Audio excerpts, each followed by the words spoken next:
Semua orang ngerti sekarang apa sebetulnya yang disebut presidential threshold. Walaupun secara teknis mereka nggak ngerti, tapi mereka tahu ini tidak demokratis. Ini curang nih. Kenapa kita nggak boleh punya hak untuk membayangkan presiden yang kita pikirkan? Kenapa mesti yang dia tentukan oleh KPU? Kira-kira begitu pikiran mereka.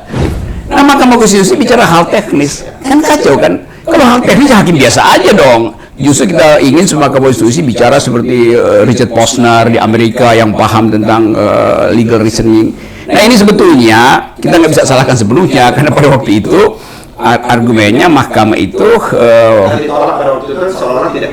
iya tidak punya legal standing. Nah, sekarang seluruh termasuk pakar hukum tata negara berupaya untuk terangkan pada Mahkamah Konstitusi. Tapi kita mesti hati-hati. Pakar hukum tata negara ini ada juga yang jadi follower istana tuh. Karena saya lihat beberapa ahli hukum tata negara garasinya udah makin lebar, mobilnya udah makin banyak tuh. Bismillahirrahmanirrahim. Assalamualaikum warahmatullahi wabarakatuh. Pemirsa Ahmad Yani Channel dan Partai Masyumi TV Channel, kita ketemu lagi dengan guru bangsa adalah Bung Rocky Gerung. Ya, selamat sore teman-teman pendukung Masyumi dan simpatisan juga di mancanegara. Kita selalu ingin agar supaya mereka yang ada di luar negeri terlibat dengan upaya perubahan politik di Indonesia. Karena ini adalah masalah bersama generasi. Nah, karena itu Masyumi selalu ingin agar supaya isu yang tadinya samar-samar harus dibikin jelas supaya ke atas permukaan. Ya, supaya jangan dan jangan ada dusta di antara kita. Memang ada titip salam ini Bung Rocky, kawan-kawan kita ya dari Forum Tanah Air, Koma dan macam-macam. Dia sering menonton YouTube kita kayak ini.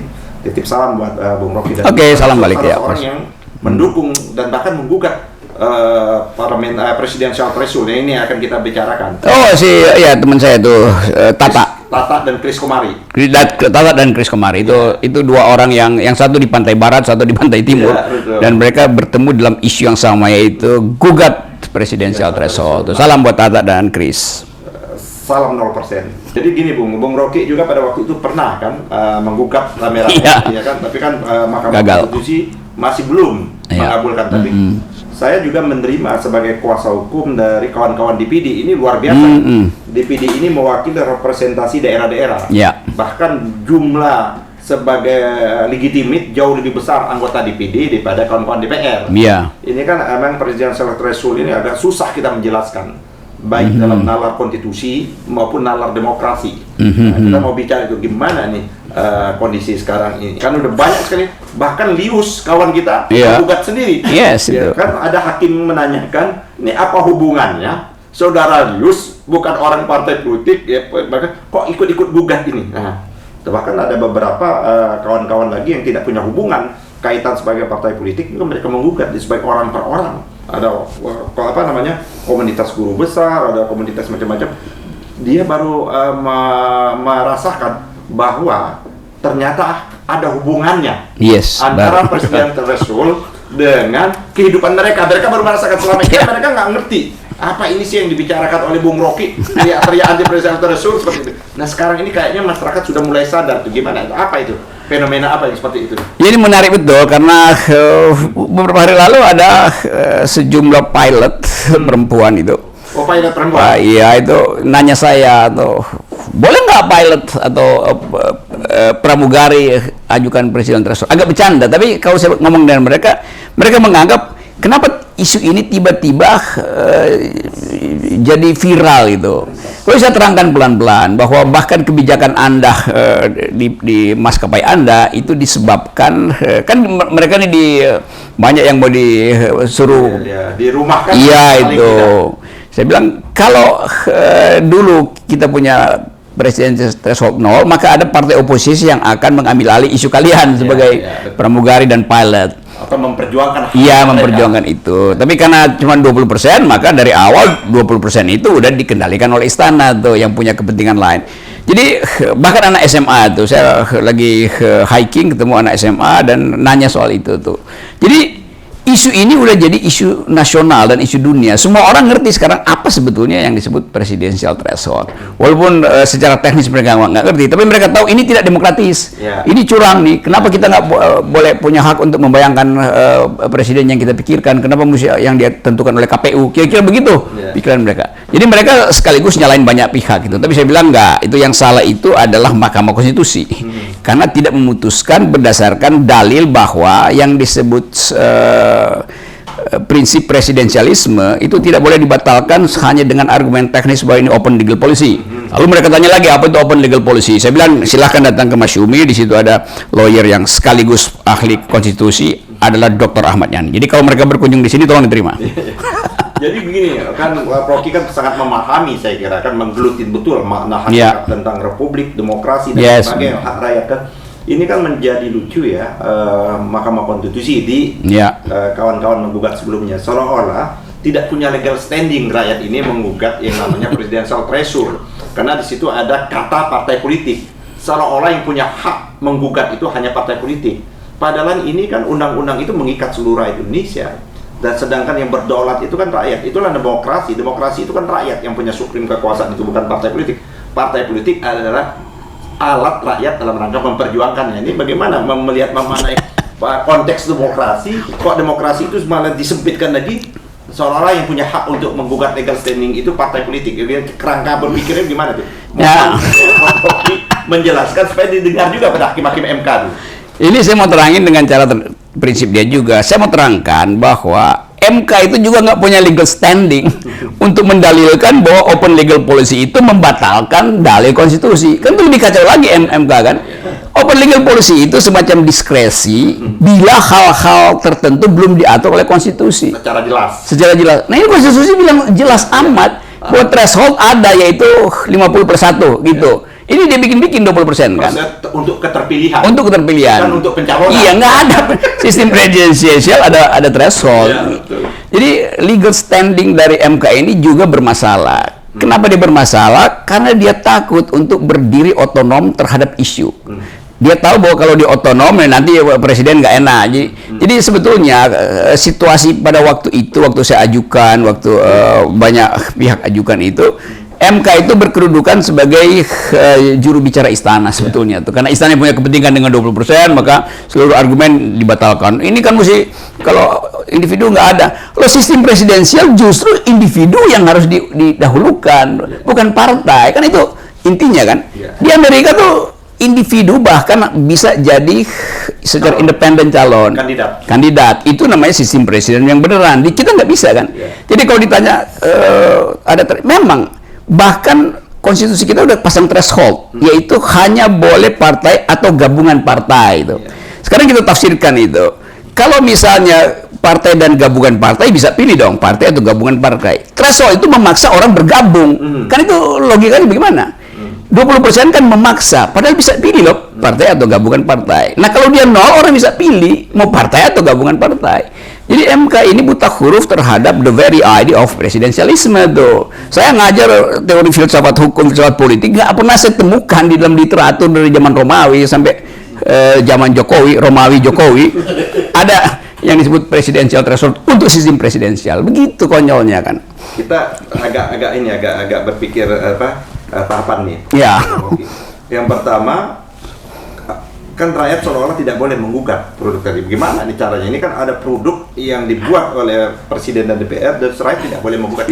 Dianggap tidak punya legal standing. Bagaimana cara kita menjelaskan ini dalam politik demokrasi republik yang kita pilih? Saya mesti terangkan dulu apa yang disebut sebagai judicial review dan fungsi itu di dalam teori filsafat hukum. Mahkamah Konstitusi di seluruh dunia diberi kewenangan judicial review atas prinsip bahwa setiap hakim konstitusi dia bukan sekedar sarjana hukum, tapi sarjana sosiologi, walaupun nggak harus real, dia mesti paham sosiologi, paham sejarah konstitusi, paham sejarah peradaban hukum politik, supaya dia bisa memutuskan dengan paradigma yang di atas hukum positif, kan begitu kan? Jadi kenapa dia disebut Mahkamah Konstitusi? Karena ini dianggap sebagai orang-orang yang udah nggak punya pikiran dengan hal-hal teknis. Bahasa lainnya negarawan lah. Negarawan, itu intinya tuh. Ini Ini dia masih mikirin konsekuensi di bawah. Nanti kalau tidak ada threshold, itu berarti siapapun bisa jadi presiden. Loh, memang siapapun bisa jadi presiden kok. Kan memang konstitusi bilang siapapun bisa jadi presiden. Jangan dia yang tentukan itu. Jadi sebetulnya kalau kita bisa tolong Mahkamah Konstitusi ini, cobalah berpikir paradigmatik gitu. Berpikir beyond, berpikir the future, apa namanya istilah hukumnya itu ius constituendum. Atau bahasa yang sering dikemukakan meta yurisnya itu, bahwa negeri ini akan diatur oleh satu generasi yang nggak lagi peduli dengan keadaan teknis. Orang bicara tentang etika politik, etika demokrasi itu. Implemental politik. Ya, begitu-begituan tuh, politik yang deliberatif. Nah, Mahkamah Konstitusi bicara hal teknis, kan kacau kan? Kalau hal teknis hakim biasa aja dong. Justru kita ingin Mahkamah Konstitusi bicara seperti Richard Posner di Amerika yang paham tentang legal reasoning. Nah, ini sebetulnya kita nggak bisa salahkan sepenuhnya karena pada waktu itu argumennya mahkamah itu kan ditolak pada waktu itu seolah-olah tidak punya legal standing. Iya, tidak punya legal standing. Nah, sekarang seluruh termasuk pakar hukum tata negara berupaya untuk terangkan pada Mahkamah Konstitusi. Tapi kita mesti hati-hati. Pakar hukum tata negara ini ada juga yang jadi follower istana tuh. Karena saya lihat beberapa ahli hukum tata negara garasinya udah makin lebar, mobilnya udah makin banyak tuh. Nah, ajaibnya seseorang itu jadi ahli hukum tata negara mestinya dia pro warga negara, bukan pro negara.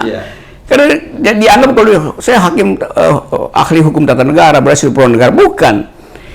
Negara itu tidak mungkin ada kalau tidak ada warga negara. Jadi mesti dia pro warga negara. Nah, warga negara minta 0%. Nah, pakar-pakar hukum tata negara yang digaji negara berupaya untuk membatalkan itu. Itu kan artinya goblok kan? Bukan goblok, bodoh. Bukan bodoh, dungu. Kan disebut juga sebenarnya seharusnya the guardian of people kan? Iya. Iya kan harusnya naik tingkatnya. Kan itu kan kita ingin supaya Mahkamah Konstitusi mengerti bahwa di dunia itu kedudukan mahkamah itu the guardian of the constitution, sekaligus dia melakukan yang disebut judicial activism. Jadi dia mesti aktif untuk memperlihatkan bahwa kita salah loh, sistem presidensial kita salah loh, mestinya begini. Justru itu yang dia mesti tunjukkan, bukan justru dia kurangi harkat dari sistem presidensial, yunto demokrasi. Demokrasi itu berhenti kalau ada barrier to entry. Kan 20% kan barrier to entry, menghalangi partisipasi itu. Jadi mudah-mudahan setelah dengar pemberitaan kita di Masyumi TV segala macam, Hakim Konstitusi juga mau datang sini dan kita bercakap-cakap kan. Karena nanti ada banyak pakar yang sebetulnya atau ahli yang pada waktu penyusunan amandemen itu tahu bahwa original intent dari pasal itu bukan untuk presidential threshold loh. Nah, itu yang nanti akan memang sudah lacak gitu ya Bung Rocky.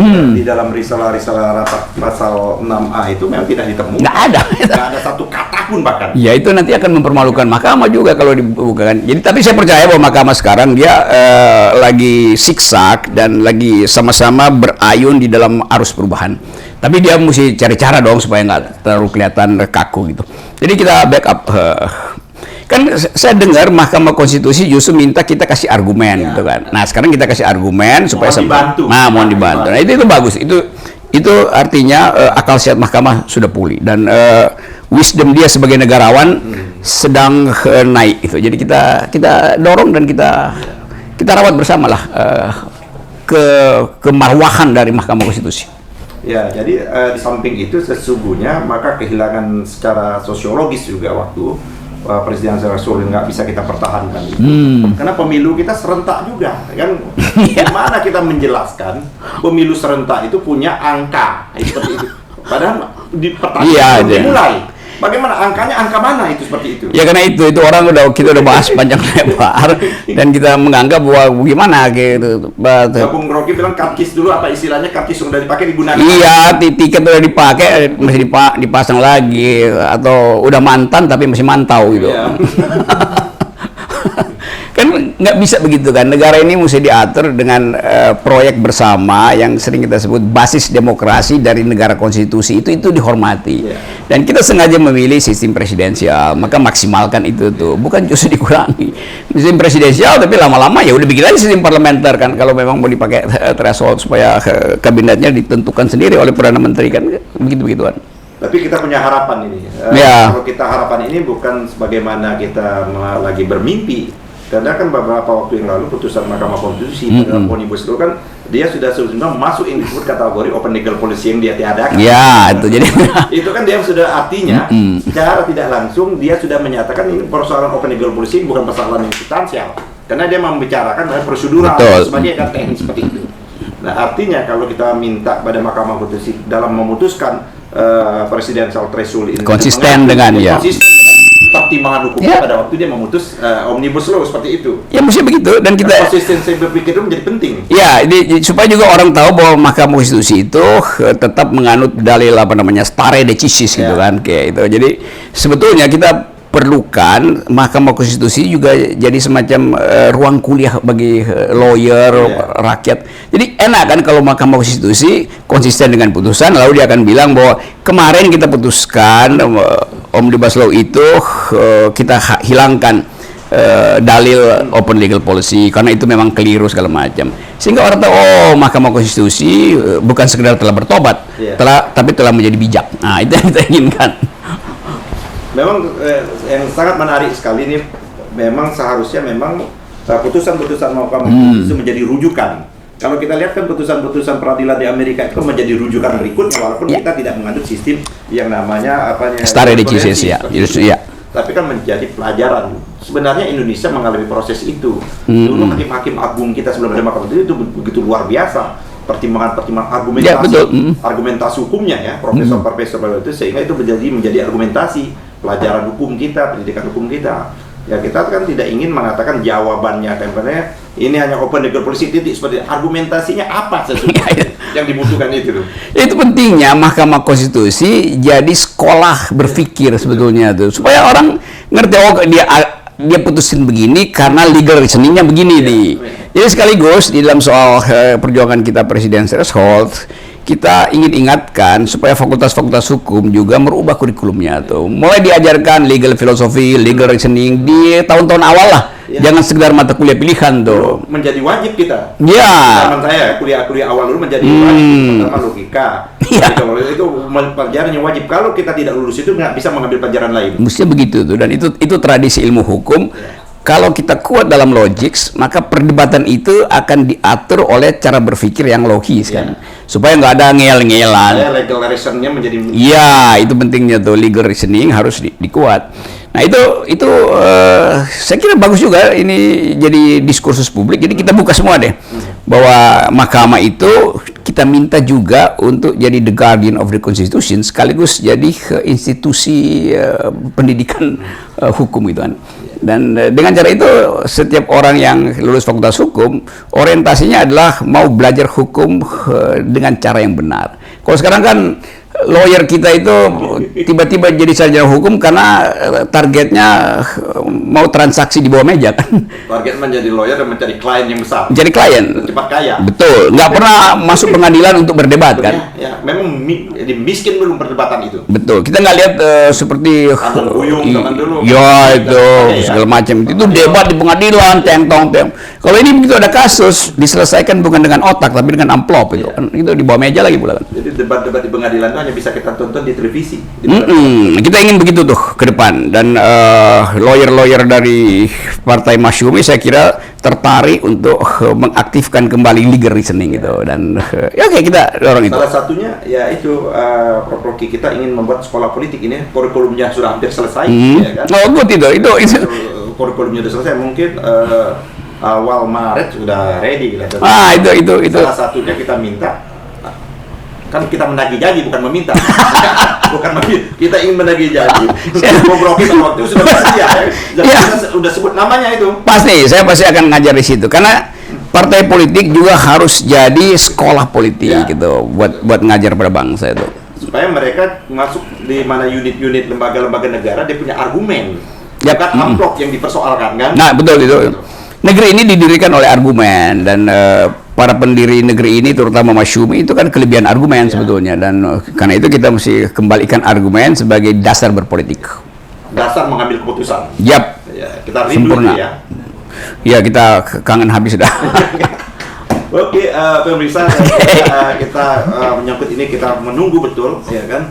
Ini Bung Rocky, saya lagi menunggu kloter lagi nih. Kawan-kawan di PD sudah nelpon saya. minta lagi untuk menjadi kuasa hukumnya. Saya mengatakan saya akan cari kawan-kawan yang lain, seperti itu ada 5 dan 4. Bahkan nih kawan-kawan dari Kalimantan Selatan nih warga nih Pak Uhaib, Dr. Uhaib ini dengan kawan-kawan mau maju gugatan, bilang ya suruh maju aja sendiri gugatan itu, seperti itu.